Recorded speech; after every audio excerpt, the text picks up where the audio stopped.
Alhamdulillahi Rabbil Alamin.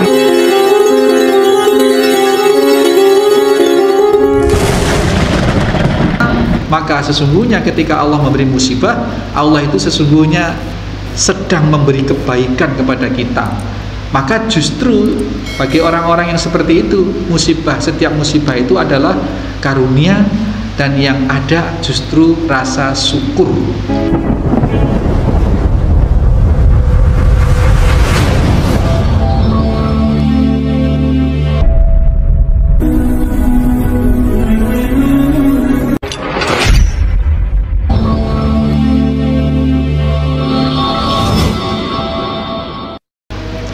Bismillahirrahmanirrahim. Assalamualaikum warahmatullahi wabarakatuh. Innal hamdalillah nahmaduhu wa nasta'inuhu wa nastaghfiruh wa na'udzu billahi min shururi anfusina wa min sayyiati a'malina. May yahdihillahu fala mudhillalah wa may yudlil fala hadiyalah. Asyhadu an la ilaha illallah wahdahu la syarikalah. Asyhadu anna Muhammadan abduhu wa rasuluhu la nabiyya ba'dah. Allahumma salli wa sallim wa barik ala Muhammadin wa ala alihi wa sahbihi wa mawalah. Qala Allah ta'ala, ya ayyuhalladzina amanu taqullaha haqqa tuqatih wa la tamutunna illa wa antum muslimun.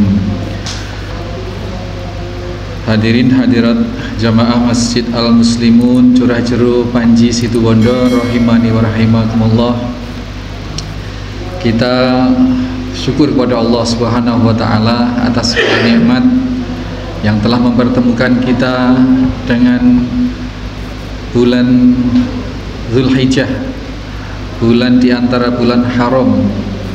4 bulan haram di dalam 1 tahun, yakni Dzulqa'dah, Dzulhijjah, kemudian Muharram dan Rajab.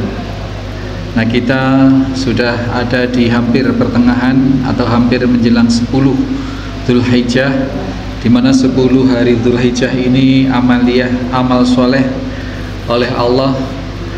Tidak ada amal soleh yang lebih dicintai oleh Allah Subhanahu wa taala dibanding amal soleh yang dilakukan di 10 hari awal Dzulhijjah ini.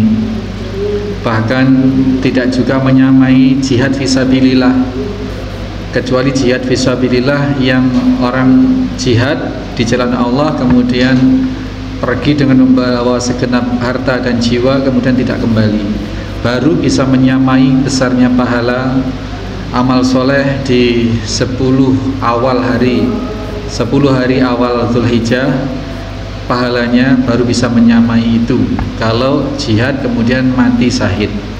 Kalau hanya jihad saja, berperang di jalan Allah tapi masih hidup kemudian pulang, itu pahalanya besar, tetapi tidak sebesar pahala kita beramal soleh di 10 hari awal Dzulhijjah seperti ini.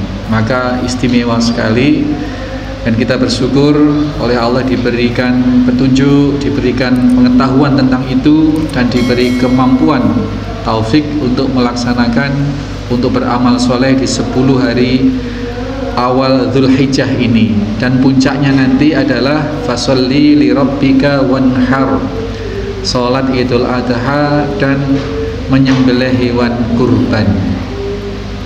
Yang tahun ini belum berkesempatan, mudah-mudahan Allah masih ada beberapa waktu, beberapa hari, mudah-mudahan Allah berikan kemampuan. Dan kalaupun terpaksa tetap belum mampu tahun ini, maka mudah-mudahan tahun-tahun yang akan datang Allah mampukan. Amin Allahumma amin. Salawat serta salam senantiasa kita aturkan pada junjungan kita Nabiullah Muhammad sallallahu alaihi wasallam, yang telah membimbing kita, menunjukkan kita ke jalan yang benar, yakni dinul Islam ini, yang menjamin keselamatan tidak saja di akhirat kelak, tetapi juga keselamatan di dunia kita. Terbimbing kita, benar jalan kita, lurus jalan kita, tidak tersesat dan tidak dimurkai oleh Allah, sebagaimana yang kita minta setiap sholat. Ihdinas siratal mustaqim, ya Allah tunjukilah kami jalan yang lurus. Jalan yang lurus itu adalah jalan kenabian, yakni jalur yang telah disyariatkan melalui pensyariatan dinul Islam ini, yakni Al-Quran dan As-Sunnah. Ghairil maghdubi, bukan jalan orang-orang yang kau murkai, waladhalin, dan orang-orang yang sesat. Jadi jalan yang dimurkai itu jalan siapa? Jalan orang-orang Yahudi. Orang-orang Yahudi yang senantiasa durhaka kepada Allah Subhanahu wa taala. Dan orang-orang yang sesat itu adalah Nasrani yang kemudian menuhankan Nabi Isa alaihissalam itu sesat. Maka kita dituntunkan di dalam setiap sholat kita memohon perlindungan, memohon jalan yang lurus, aman dari ketersesatan dan kemurkaan Allah Subhanahu wa taala, yakni melalui syariat Islam ini. Hadirin hadirat rahimani wa rahimakumullah, kita sampai di hadis yang ke-39, masih di bab sabar. Di bab sabar kitab Riyadhus Shalihin. Setelah 2 pekan yang lalu kita membahas bagaimana Nabi Shallallahu Alaihi Wasallam itu sakit keras, sakit payah, sakit demam, yang ternyata sakitnya itu kata Nabi Shallallahu Alaihi Wasallam 2 kali lipat sakitnya sebagaimana sakitnya orang biasa itu. Dan seperti itulah orang-orang soleh Nabi ini menduduki peringkat cobaan atau tuntutan kesabaran yang lebih dari sekadar kita manusia biasa, sehingga cobaannya pun tidak sama dengan cobaan kita sebagai orang biasa. Cobaan terberat adalah musibah terberat adalah musibah para nabi dan rasul, dan Allah Subhanahu wa taala telah mengukur, la yukallifullahu nafsan illa wus'aha.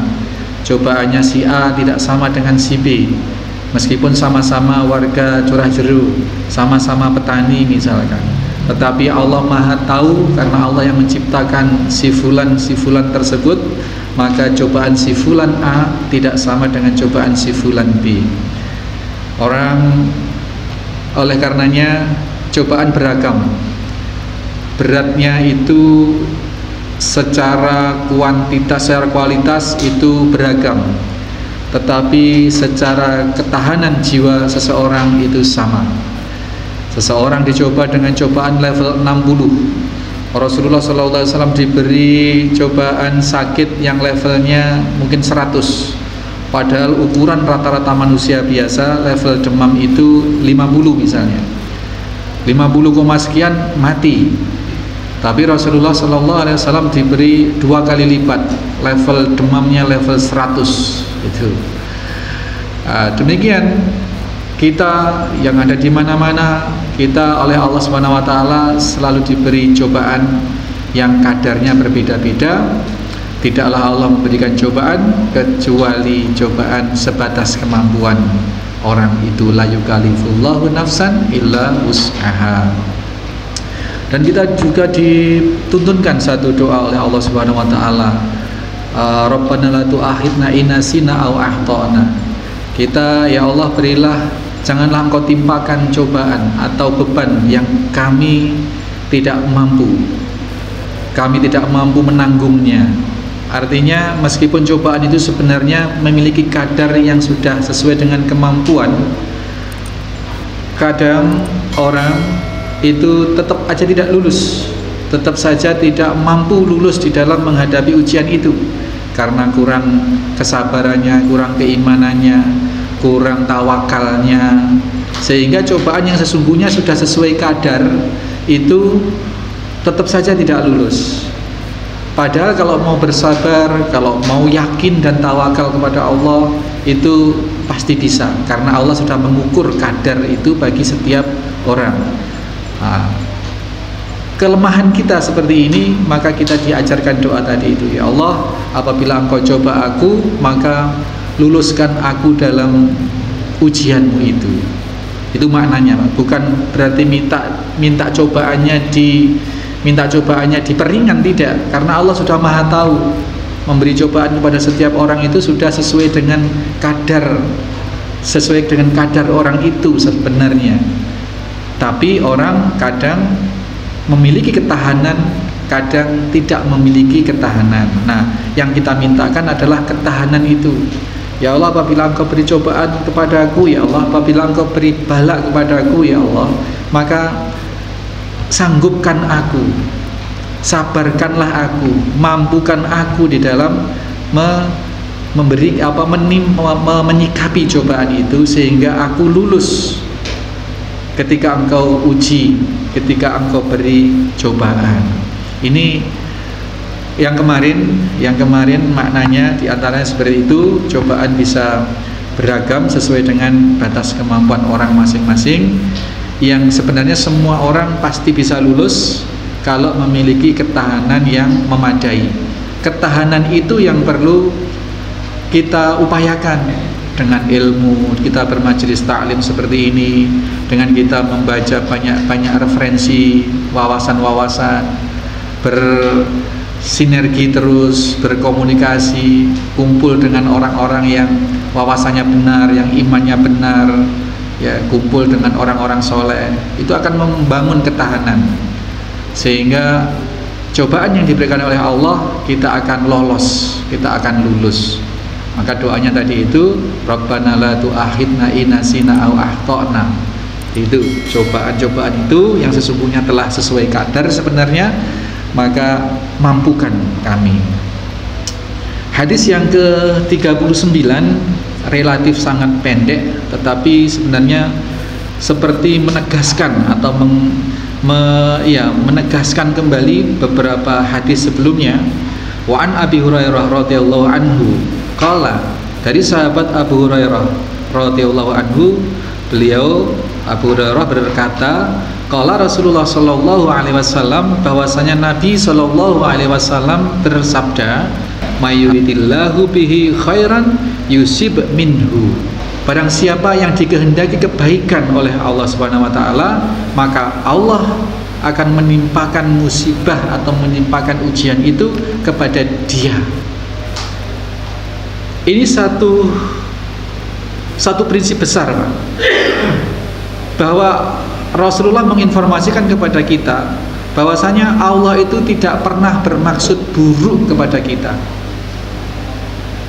Allah itu selalu berkeinginan atau berkehendak baik kepada segenap makhluknya.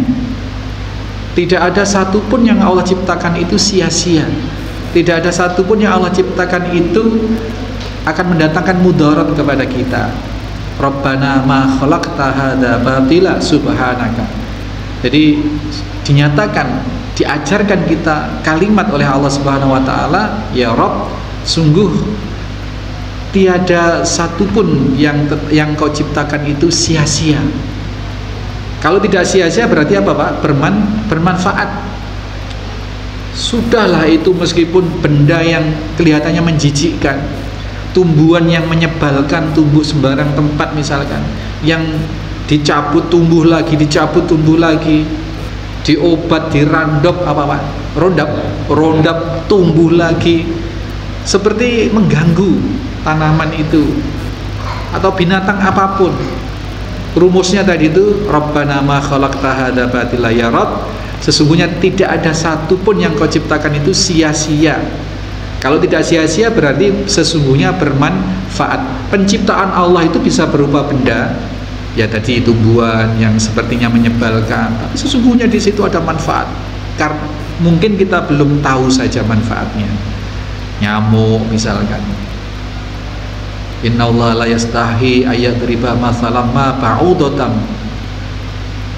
Allah tidak malu membuat perumpamaan meskipun seremeh nyamuk atau bahkan lebih remeh dari nyamuk. Semua ada fadilah, semua ada manfaat. Penciptaan Allah tadi yang pertama benda yang ada, dan penciptaan Allah yang tidak berupa benda adalah suatu kondisi atau kejadian. Depannya polsek Panji, kita keluar dari gang, tiba-tiba ada orang di sana tabrakan. Nah, kejadian itu adalah juga merupakan ciptaan Allah, kesengajaan Allah Subhanahu wa taala. Ya, jadi penciptaan Allah itu berupa wujud benda dan juga merupakan bentuk kondisi kejadian. Maka termasuk sakit, itu juga penciptaan Allah. disengaja oleh Allah sakit, atau tidak lulus ujian masuk perguruan tinggi negeri, atau tidak masuk tes pegawai misalkan, itu satu kejadian. Semua yang Allah jadikan itu hakikatnya adalah kebaikan. Bahkan yang secara zahir menyengsarakan kita sekalipun sesungguhnya adalah kebaikan. Tadi sudah Rasulullah SAW nyatakan bahwa mayyuridillahu bihi khairan,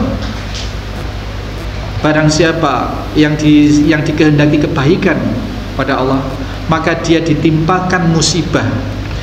Ini satu petunjuk nyata bahwasanya justru ketika kita mendapatkan ketidaknyamanan, kegundahan hati, kelesuan tenaga, sakit, bahkan kemarin sampai duri menusuk sekalipun, yang itu remeh, itu bukan tidak berfungsi. Fungsinya apa? Di antaranya kemarin dihapuskannya dosa-dosa. Tidak hanya taghfirudz dzunub, tidak hanya dihapuskan dosa. Kalau kemudian kita mampu meningkatkan kualitas diri dengan mengharap pahala, ihtisab, maka tidak hanya dosanya yang dihapus, tetapi juga ada penambahan ziyadatul khair, penambahan kebaikan. Nah, kemudian kita bahas sekarang khairan, kebaikan di sini ini apa yang dimaksud? Tidak lain adalah dihapusnya dosa dan diberinya pahala. Ini satu paket, Pak. Ketika kita terkena flu ini bisa mendatangkan banyak nasib kepada kita. Nasib kita, flu ini akan menjadi musibah yang mencelakai kita kalau kita tasahud, kalau kita gerudel, kalau kita menggerutu. Berapa sih flu? Binatang-binatang masuk, asu, celeng, kucing, apa masuk semua. Nah, ini menggerutu. Tasahud berarti tidak sabar. Diberi ini Pak, kotil bintil di pelopak mata, itu mengganggu, dibuat kedep berat, dibuat melihat tertutup, kadang-kadang seperti itu, harus operasi misalnya, harus operasi, mengganggu. Kalau tidak tasahud saja, kalau tidak menggerutu, kalau tidak gerundel, itu sudah berarti masuk ranah sabar. Jadi antara tasahud dan sabar ini dua sisi yang tidak ada tengah-tengahnya. Kalau tasahud dosa, kalau sabar dihapus dosanya. Tidak ada tengah-tengah. Astro nasib wis pancen aku wong ini sebeno Gusti Allah. Nah, berarti masih menggerutu, Pak. Masih menggerutu. Ya, jadi syarat agar khairan tadi itu kita peroleh, ketika Allah menimpakan musibah, syarat agar khairan atau kebaikan tadi itu kita peroleh, kebaikan itu adalah dihapuskannya dosa dan ditambahkannya pahala. Syaratnya tadi ada 3. Yang pertama, yang bersangkutan ini harus muslim, orang muslim, orang beriman. Jadi orang beriman itu kalau kena musibah itu ya, kalau dia mampu bersabar maka dosanya dihapus. Syarat yang pertama muslim. Yang kedua tidak tasahud atau tidak menggerutu tadi. Yang ketiga bersabar. Ini baru bisa mendatangkan apa? Penghapusan dosa. Kalau mampu meningkatkan lagi, tidak hanya bersabar, tidak hanya tidak menggerutu, tetapi ya Allah, dengan penyakit ini saya tidak menggerutu dan berilah pahala dari kesabaran saya ya Allah. Maka ditambahi juga pahalanya, ziyadatul khair tadi. Jadi khair, jadi penambahan kebaikan, naik tingkat, naik derajat. Nah, sehingga bagi orang mukmin musibah itu sesungguhnya adalah karunia. Karunia. Teman-teman kita di kota-kota besar, ya minimal Malang, Surabaya atau Jakarta, Bandung, Medan itu agak-agak saya pernah sana itu Pak. Ini jam-jam tertentu di jalan raya ini sudah Pak, pulang kantor jam 5, nyampe rumah bisa jam 9 malam gitu. Macet. Nah, ketika macet, kalau orang yang betul-betul sudah mukmin dan bisa bersabar, langsung bukan wah beremanya kan, bukan itu, tapi alhamdulillah pahala itu. Karena itu satu ketidaknyamanan.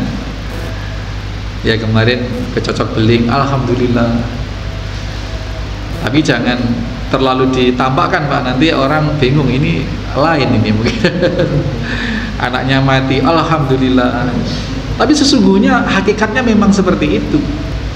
Karena ketika kita mendapat musibah baik kecil maupun besar, ketika kita bermakrifatullah, kita betul-betul mudeng bahwa ini maksud baik Allah dan ini akan memberikan kebaikan kepada kita, maka sesungguhnya ketika Allah memberi musibah, Allah itu sesungguhnya sedang memberi kebaikan kepada kita. Maka justru bagi orang-orang yang seperti itu, setiap musibah itu adalah karunia, dan yang ada justru rasa syukur. Dan inilah penyikapan terhadap musibah tertinggi. Dan ini Masya Allah.